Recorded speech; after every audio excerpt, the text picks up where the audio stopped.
Couple of friends dropping by today. Number one is Larry Trivieri. He's written a book called No Doctors Required. It's not what you think. Doctors are important, folks, but we've got to learn how to take care of ourselves. That's what Know the Cause is all about, and Larry's book is all about. Then overweight cows. We need them. How do we get them that way? I think that's going to boggle your mind. Dr. John Trowbridge, my physician friend down in the Houston area, talks about something called auto brewery syndrome.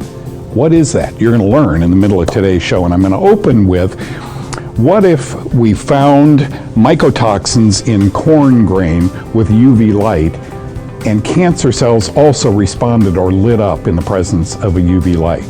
Wouldn't that confirm? Watch. For the past 45 years, I have dedicated my life and my whole career to finding the root cause of disease. And I now know with certainty that we must play a role in our own health care. I'm a self-care advocate, and you know what? Every time you change your diet for the better, exercise, or swallow a nutritional supplement, so are you. Now welcome to Know the Cause.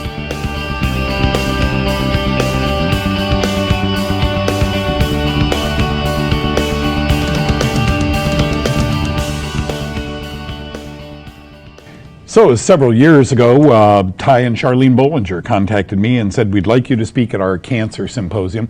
So I put together a little slide presentation. I loved it. I had a ball, and I want to show you one of those graphics. But I want to precede that by teaching you a little bit about how we find mold in corn. How do people do that? You know, do you pull out the little pieces and look for it? Let's walk down that aisle together. UV light finds cancer-causing fungal mycotoxin in cereal grains, and it also finds cancer cells. Be still my heart. What does that mean? Is there a cancer-grain relationship going on? Ultraviolet lamp determines fungal mycotoxin contamination of cereal grains, and this was published at Purdue EDU, Purdue University. An ultraviolet lamp, or a black light, is often used as an initial screen to detect aflatoxin-contaminated grain. Aflatoxin B1 causes human hepatocellular cancer at least. During this test, the grain is cracked to expose the germ and endosperm tissue to the light.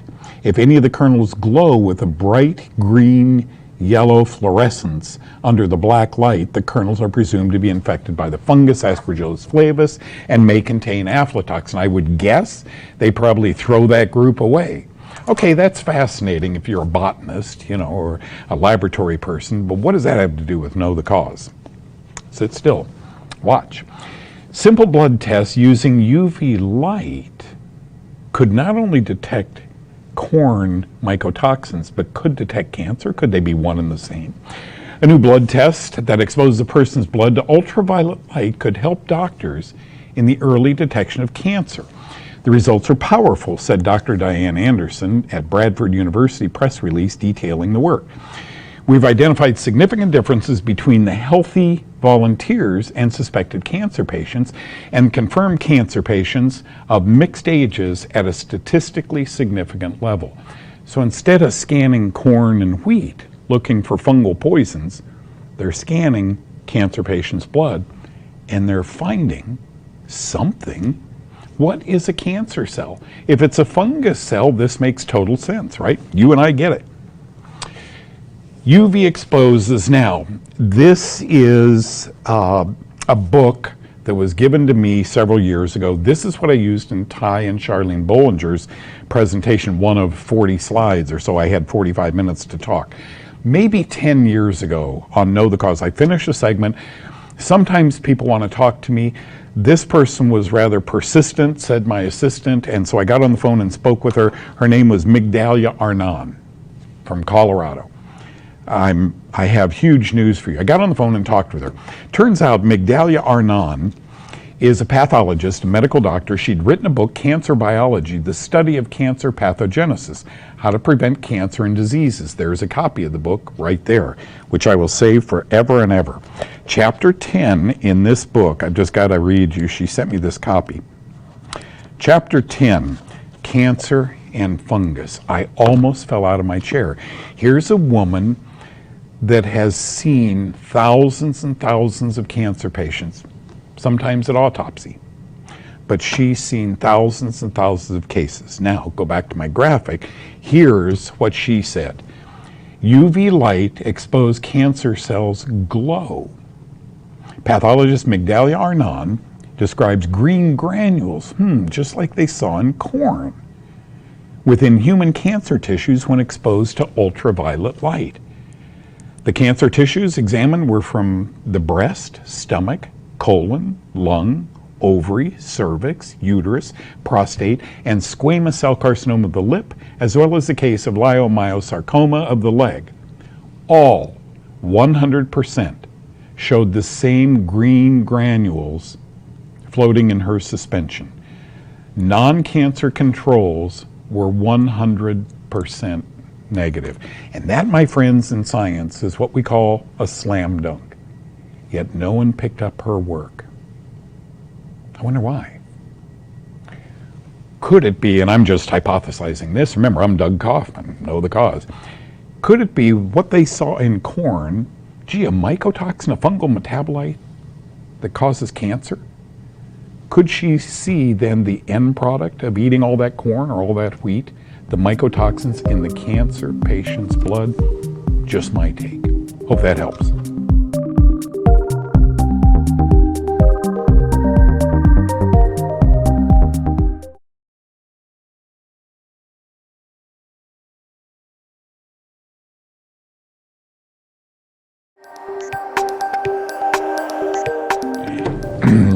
Joining us right now is Dr. John Trowbridge. I have said that name for 41 years. When we first met out in Humble, Texas. Humble, Texas. That's Can't right. say humble. I had to say humble.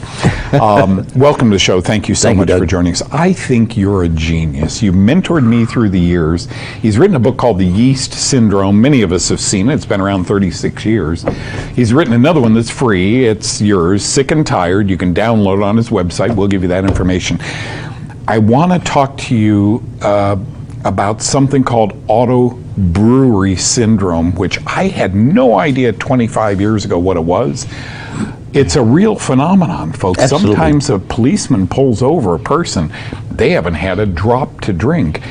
And they're labeled because they have high blood alcohol levels. You had a lot to drink, you're not telling us the truth, and off to jail they go. Sometimes it's rare, I'm sure, but sometimes, Dr. Trowbridge, they haven't had a thing to drink. Correct. Wow, tell us about it. In fact, they don't, because they realize that, they didn't feel good when they drank alcohol, which can amplify the effects of autobrewery. We've got all these custom breweries now that do these craft beers and everything like that. It's a different kind of brewery because you're crafting it yourself with the bacteria and the yeast in your gut. There are some bacteria that will play the game as well, but the yeast are more common because, we're wet, warm, and wonderful. Yeast love growing inside us to recycle us. That's their job in life. And when they make a waste product called alcohol, you absorb it just as though you had drunk it. It affects your systems just the way regular alcohol does. Now, the interesting thing about that is, did you commit a crime? Well, no, but yes, because you were actually, let's say, operating a motor vehicle, your blood alcohol level was up. That's it, that's all they need. Talking a judge or a prosecutor out of that into a medical treatment system is sometimes hard because they got all the elements they need. Now the judicial system needs to take advantage of recognizing people rather than procedures. Yeah. Can I ask, would a preemptive measure to induce this auto brewery? In other words, you're saying endogenously, we got a brewery going right here. Inside you. You're breathing out alcohol. There have been people fired from their jobs because they went in smelling like alcohol, and they're teetotalers. Would a preemptive move by that patient, the person with auto brewery syndrome, be a few rounds of antibiotics? No. Antibiotics just make it more fun. There's actually been people who were hospitalized, given the antibiotics, given the sugars and starches and such, and then measured the blood alcohol levels to document that was what was going on. You don't need that really a good history. Actually, a good history answers most everything, okay? But taking care of the auto brewery patients can be very complex because each one is individual. They're not just all the same. Do they crave breads, pastas? Some do. No alcohol, but they crave other carbohydrates. Some do. It's fascinating. fascinating. I can just imagine if I get pulled over, and is that alcohol in your breath? Yeah, sometimes people tell me that, but I don't drink. I stopped drinking 10 years ago. I hope they call me and I'll tell them about you. I'm going to have your phone number, 1-800-FIX-PAIN. Right? That's it. Call this doctor. This guy is really an closet alcoholic. How did you get through all this medical training? You did your pre-graduate work where at Stanford, and then went on the University. Western Reserve. How did you do all this and then realize chelation is beneficial, right? And yeast, it permeates any human tissue? Well, when you start looking at what's not working, which is classical care, and you start saying, well, what would work? And you start kind of tripping along that thin line of going, oh, wow, I was not taught about this, but it works. It gets people better. You're amazing. If you suffered or a loved one suffered from ABS, auto brewery, is it fixable? Oh, it's totally fixable. It takes time because, like I say, each patient is different. People think of, I'm treating a disease. No, I'm treating a patient. And it's like a chair and a table has 4 legs. You've got to treat all 4, not just 3. And that's the same thing with the patient. You're not just treating yeast or auto brewery, you're treating the patient. Nystatin, which sops up yeast in the gut. Nystatin helps, diflucan helps, the diet helps. There's other things as well, but it's a finesseful, elegant, wonderful way to get people better. Have you seen that clinically? Do you see patients like that? Oh yes. It's amazing. Your mind is a dangerous thing. Okay, how do they get sick and tired free download? Very simple. Go to healthchoicesnow.com. That's our website, because if you don't know you have Health Choices Now, you don't have any. Great name. And download it. Yeah, and his phone number, by the way, folks, is 1-800-FIX-PAIN. How he got that? I haven't a clue. It must have been 40, 50 years ago when we met. Bribery. Gets you everywhere. Good to see you, Dr. Trowbridge. Thank you for coming in.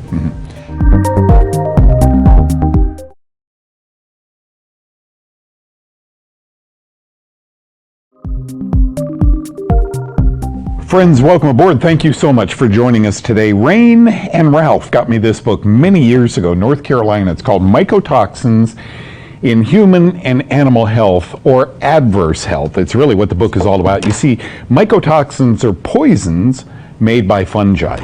And today I want to talk about their role in obesity or being overweight. I wonder how many of us, for example, started on antibiotics. Penicillium is the mold.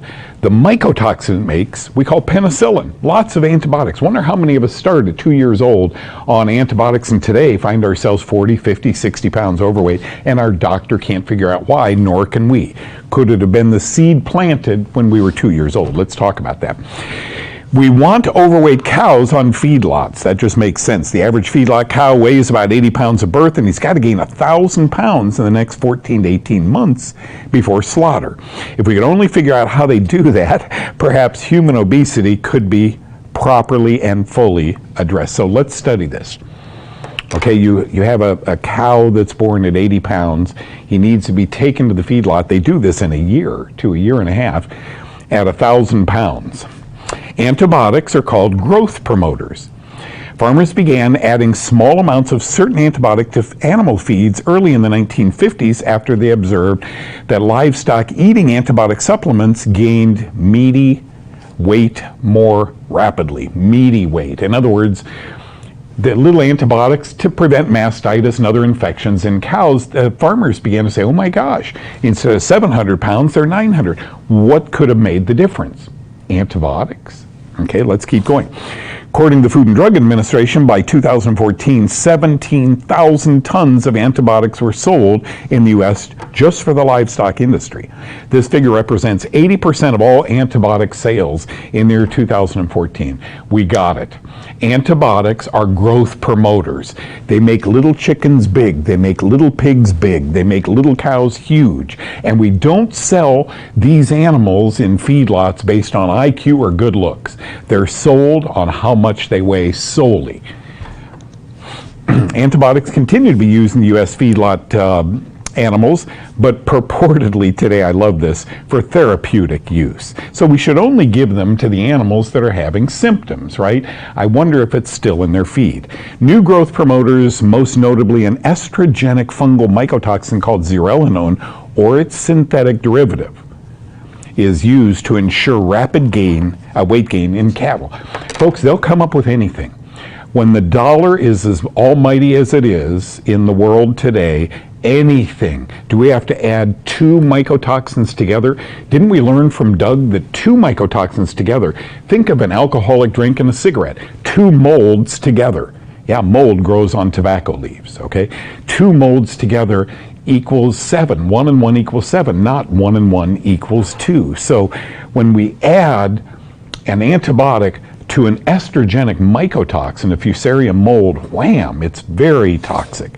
Combined fungal mycotoxins, antibiotics are fungal metabolites that kill tiny organisms like bacteria in tiny doses. They're mycotoxins and as such can be detrimental to mammalian health in large doses. Fusarium mold makes zearalenone, an estrogenic mycotoxin that's given to cattle. When consuming 2 or more mycotoxins together, the potential harm to health can be much greater. Okay, we've known this. We've known it forever. The bottom line, folks, every doctor says don't eat red meat. Red meat is injuring us. What is it in the red meat that's injuring us? Okay? Antibiotics responsible for human weight gain. Here it is out of Journal Pediatrics 2015. Antibiotic exposure before 6 months of age or repeated during infancy was associated with increased body mass in healthy children. Such effects may play a role in the worldwide childhood obesity epidemic and highlight the importance of judicious use of antibiotics during infancy. This was 7 years ago. Given their effect on young cattle, should anyone be shocked by this finding? We give small kids antibiotics and they begin to gain more and more weight. When did we first know this? When was the first paper that said, uh-oh, we have trouble? I was in the Navy. Look at this paper. We knew this in 1954. Healthy young male U.S. Navy recruits were given either an antibiotic or a placebo for 7 weeks. At the end of the study period, the men taking the antibiotics gained an average of 60% more weight than the men taking the placebo. Now the question is, do you want grass-fed, grass-finished meat or store-bought meat with some of these components in it? Totally up to you. I hope this helps.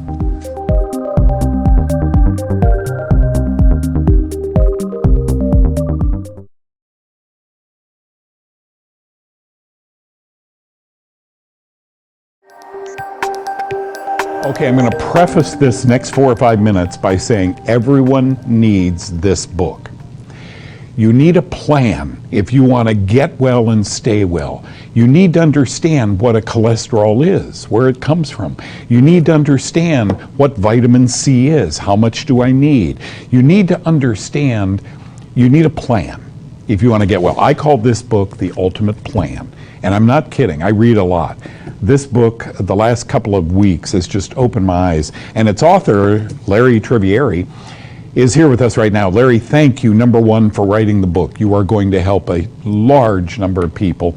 Your inspiration was Burton Goldberg. I never met him, but I talked to him on the phone. What an amazing man he was. Yes, he was. Was he the impetus behind this book? Well, in a way, it's because of Bert and I have my career because, we worked together. We created this book, Alternative Medicine Definitive Guide. Oh, yeah. And that's how I started to meet these doctors and learn from them. And also, I met plenty of their patients who were given up for dead in many respects by their conventional doctors. And then they found their way to these types of doctors, such as Lee Cowden, Norm Shealy, people like that, and turned their health around. But the primary emphasis of all the doctors, even back then when I first started to meet them in the early 90s, and this was Burton's primary modus operandi too, was learn how to be healthy and take control of your health on your own. And that's why I wrote the book. And what I basically did was distill out 10 key elements that almost all conventional doctors overlook or simply aren't aware of, that really need to all be addressed in order to create and then maintain optimal health. And it's all things that you can do on your own for the most part. So the first key is knowing how healthy you are to begin with.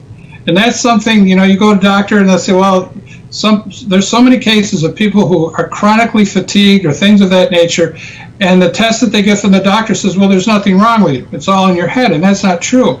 The problem is they're not using a lot of diagnostic techniques that the doctors that I've been a beneficiary of knowing use. And so I outline those in chapter 1.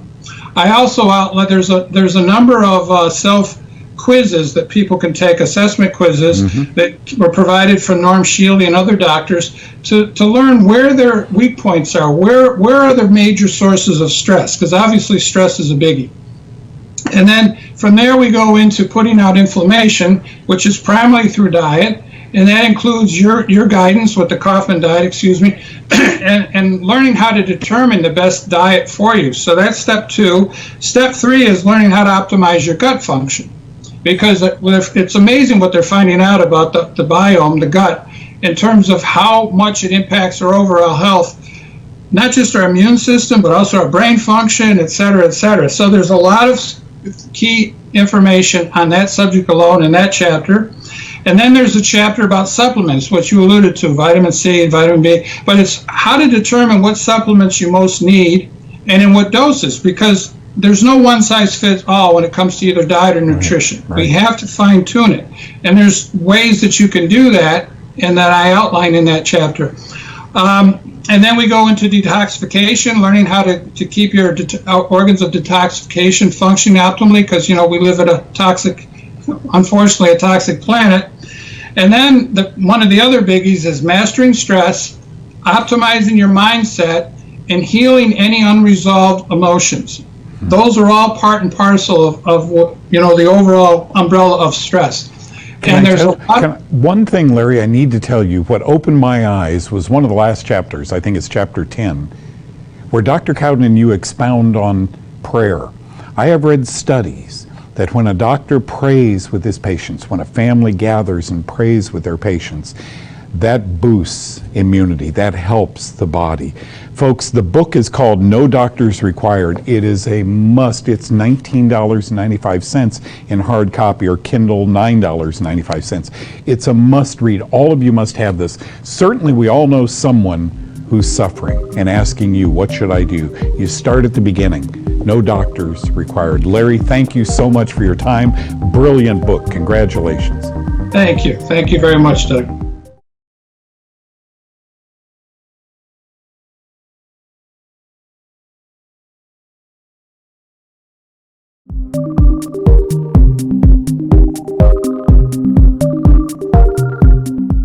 I'll never forget the day Dr. Arnon wrote a book, Cancer Biology, and she called me after she saw a segment where I said cancer and fungus have much to do with one another. Doug, you've got to read chapter 12 of my book. It's all about fungus that I've discovered as a pathologist growing in cancer patients. What are cancer cells? Could they be fungal cells? I know that's far out, but could they be? Thank you, Dr. John Trowbridge, for coming in today and teaching us about ABS, auto brewery syndrome. Isn't that strange? Could it be? And Larry Trivieri has written a book. I love this book, No Doctors Required. Thank you, Larry, for writing this. By the way, Dr. Joe Mercola introduces it. I'm in there. Dr. Lee Cowden's in there. A whole bunch of people. Thank you, Larry, for writing that book. Somebody had to do it. And it doesn't say stay away from doctors.